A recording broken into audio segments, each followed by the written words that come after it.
নমো ভগবতে বাসুদেবায়।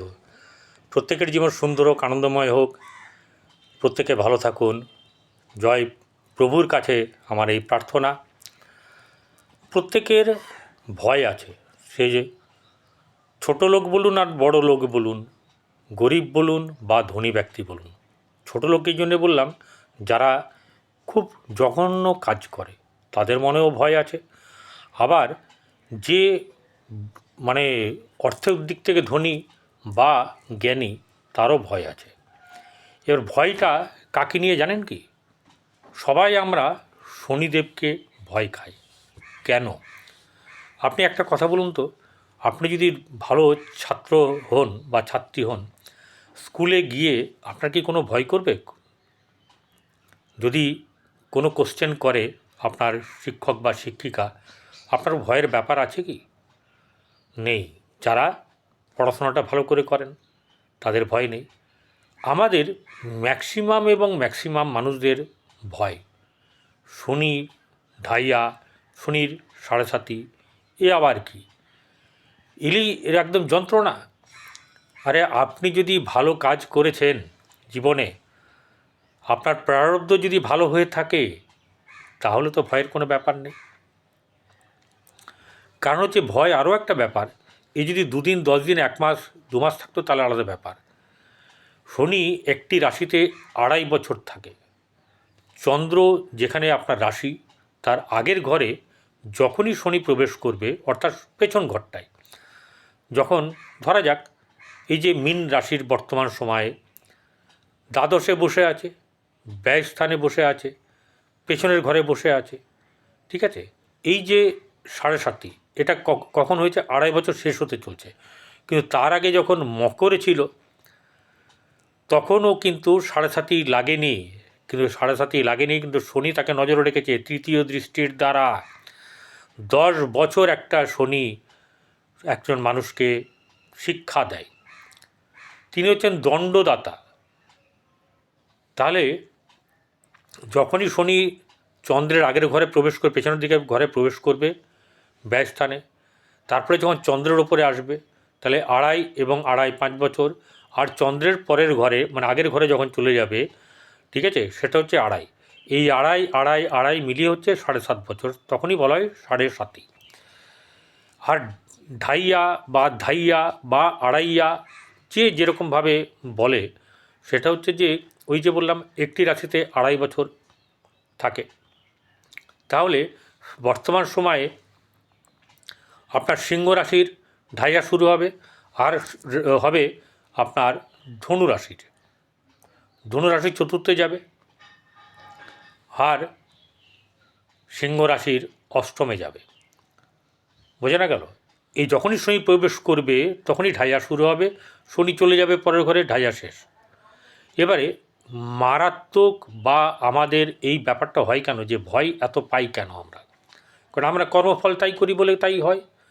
শনি সবাইকে তো দণ্ড দেওয়ার জন্য তো বসে নেই, শনি তো ভালো কাজও করেন। কারণ হচ্ছে গিয়ে এই শনির সাড়ে সাতিতে বহু মানুষ একদম টপ পজিশনে পৌঁছেছে। সে ইন্দিরা গান্ধী হোক, সচিন হোক, এরকম অনেকেরই আছে যারা টপ পজিশনে কিন্তু নিয়ে যায় শনি। কারণ শনি যা দেয় তা কিন্তু কেড়ে নেয় না। শনি এই জন্যেই শুভ। কেউ যদি আপনাকে শাসন করে, আপনাকে তো শোষণ করে না, শাসন করে ঠিক পথে নিয়ে যাওয়ার জন্যে।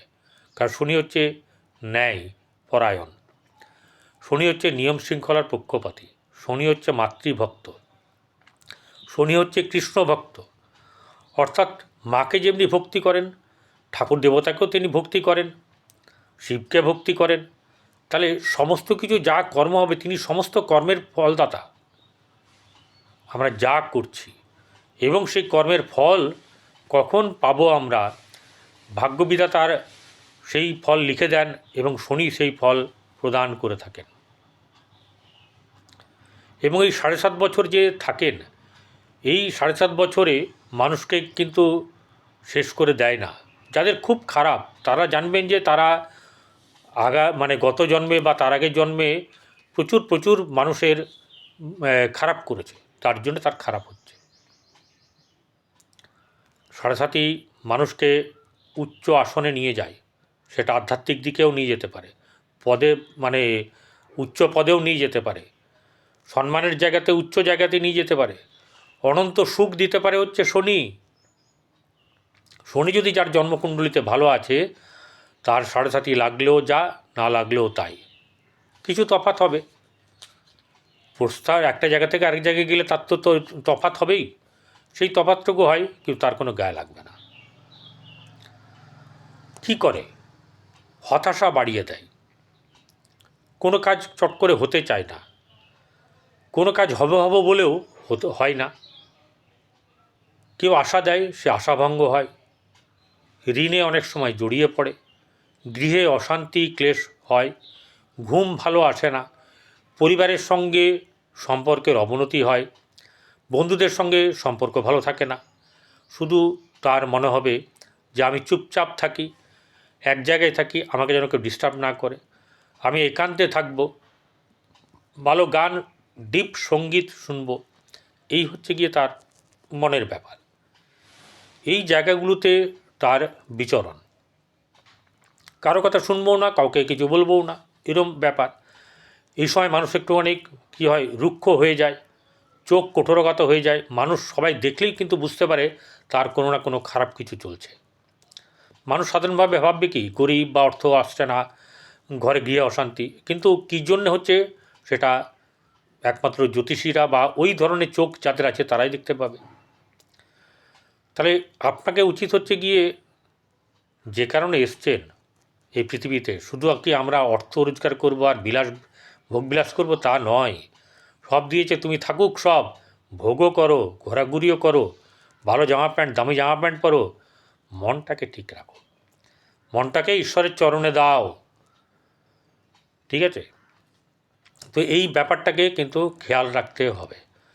শনির সবচেয়ে সাড়ে সাতি না ঢাইয়া, ঢাইয়াটে এই চতুর্থে যাদের ঢাইয়া থাকে, ঠিক আছে, তাদের খুব কষ্ট, মানসিক দিক থেকে চাপ, নানা ধরনের বন্ধু বান্ধব থেকে আরম্ভ করে মানে অশান্তির একটা মানে শেষ হতে চাই না। এই 2.5 বছরটা তাদের এমন যেতে থাকে, মানে বেঁচে আছে কিন্তু মনে হবে যে বেঁচে নেই, এতটা কষ্ট আসে। কিন্তু তাদের হবে না যাদের জন্মকুণ্ডলিতে শনি শুভ অবস্থায় আছে এবং বৃহস্পতির দৃষ্টিপ্রাপ্ত হয়ে আছে, তাদের কিন্তু এত সব কিন্তু হবে না, তাদের কিন্তু ভালো হবে। অর্থাৎ এই অবস্থাতেও তারা বেশ শক্ত করে খুঁটি ধরে থাকবে, আপনিও শক্ত করে খুঁটি ধরে থাকবেন, ছাড়বেন না, চরণ ছাড়বেন না। বোঝা গেল? তাহলে আপনার একটা জিনিস হচ্ছে গিয়ে, আপনি সবচেয়ে বড় কথা হচ্ছে যে ঈশ্বরের কর্ম করবেন, আর ঈশ্বর কর্ম, ঈশ্বর এই দুটোকে নিয়ে থাকুন, যা হবে তিনি দেখবেন। আপনি মনে করবেন আমার প্রারব্ধ কর্মের ফল এরকম, আমি কাজ করেছি তাই আমি ফল পাচ্ছি, মনটাকে বোঝাবেন, মেডিটেশন করবেন, মেডিটেশন বাংলা অর্থ ধ্যান, ধ্যান মানে এই জপ নয়, জপ করবেন করুন গে, কিন্তু মেডিটেশনের একটা পদ্ধতি আছে যেটাকে বলা হয় একাগ্রচিত্ত হওয়া, সেই মনকে একাগ্রচিত্ত করবেন, তাহলে কিন্তু জীবনে উন্নতি পাবেন। আবার যে ঢাইয়ার যে অষ্টমভাবে থাকে, তখন কিন্তু রোগ জ্বালাগুলো বাড়বে, হয়তো অন্য দিক ঠিক হবে, আর্থিক দিক ঠিক হবে, আরও অন্যান্য দিক ঠিক হবে, কিন্তু রোগ জ্বালাটা বাড়বে। ব্যাপারটা বোঝা গেল? মাঝে মাঝে অর্থ আসবে, মাঝে মাঝে আবার নেই, এরকম ব্যাপারগুলো হবে। কারণ হচ্ছে গিয়ে আপনার এই যে যন্ত্রণা, সেটা কিন্তু এই সিংহ রাশির, ঠিক আছে, যে শনি চলে যাবে, শনি হচ্ছে গিয়ে সিংহ রাশির সপ্তম, ষষ্ঠ, সপ্তম এবং অষ্টমে বসে আছে। তাহলে আপনার প্রতিষ্ঠার দিকটাও কিন্তু ভালো হবে, আর্থিক দিক আপনার শুভ হবে, ঠিক আছে, কিন্তু মনকে একটু, শরীরকে একটু চঞ্চল করে রাখবে। শরীর খারাপ থাকলে মন খারাপ হবে, মন খারাপ থাকলে শরীর খারাপ থাকে, এটা তো একটা ন্যাচারাল ব্যাপার। তাহলে আপনাকে এটা করতে হবে। আর কি করবেন? কৃষ্ণ নাম ভজনা করবেন, গরুকে খাওয়াবেন, গরুকে অবশ্যই করে কিন্তু আহার করাবেন, কি করাবেন, রুটি খাওয়াবেন, আর হচ্ছে প্রতিদিন যদি পারেন 7 রকমের শাক তাকে খাওয়াবেন, যতটা আপনার সামর্থ্যে কুলায়। শনি তো, শনি বৃদ্ধদেরকে ভালোবাসে, যারা যদি আপনি বৃদ্ধদের সেবা করেন, দেখবেন, সত্যি করে বলছি, শপথ নিচ্ছি একদম, আপনার মাথায় হাত দিয়ে বলতে পারি, আমার মাথায় হাত দিয়ে বলতে পারি, যারা সেবা কার্য করছেন না, তাদের কোনো ধরনের কোনো দিক থেকে অভাব হবে না, তারা কোনো ডাইয়ার সাথে সাথেই বুঝতে পারবে না। একদম চরমতম কথা বললাম। সেবার মধ্যে দিয়ে থাকুন, কোনো অভাব হবে না, না আপনার হবে, না যে কাজ করছেন সেই জিনিসের অভাব হবে, কোনো কিছুর অভাব হবে না। ঠিক আছে? বয়স্ক মানুষদের সেবা করুন, যে অনাথ তাকে আশ্রয় দিন, সে যে কোনো জায়গাতে, তাকে যে খেতে পায় না তাকে খাবার দিন, এগুলো করুন। এগুলো করলে শনি কিন্তু ঠিক থাকবে। শনিকে গিয়ে পুজো দিতে হবে না। শনি চান আপনি সেবা করুন, কাককে খাওয়ান, কাক পক্ষী যত আছে খাওয়ান, কুকুরকে খাওয়ান, এগুলো করলে কিন্তু ভালো হবে। ঠিক আছে? আপনার অনেক অনেক উপকার হবে। যদি যেতে হয় শনি মন্দিরে যেতে পারেন, প্রণাম করতে পারেন পায়ের দিকে তাকিয়ে। আর হনুমান মন্দিরে যাবেন, প্রতিদিন হনুমান চালিসা পাঠ করুন, হনুমানজির সঙ্গে কন্ট্যাক্ট করুন। কিভাবে? ওই মনের মাধ্যম দিয়ে, ধ্যানের মাধ্যম দিয়ে, আর ওই শ্লোকের মাধ্যম দিয়ে। ঠিক আছে? এগুলো করলে কি হবে, আপনার কিন্তু যথোচিত শুভ ব্যাপারটা আসবে, আপনি বুঝতেও পারবেন না এই 7.5 বছর কী করে কেটে গেল, আর ঢাইয়া কী করে কেটে গেল। তাই না বন্ধু? তাহলে এগুলো করবেন। আর কি করবেন, অশ্বত্থ গাছ লাগান, যত পারেন অশ্বত্থ গাছ, বট গাছ লাগান, ঠিক জায়গায় লাগাবেন, যেখানে সেখানে লাগাবেন না, কারো যাতে ক্ষতি না হয়। এগুলো করুন।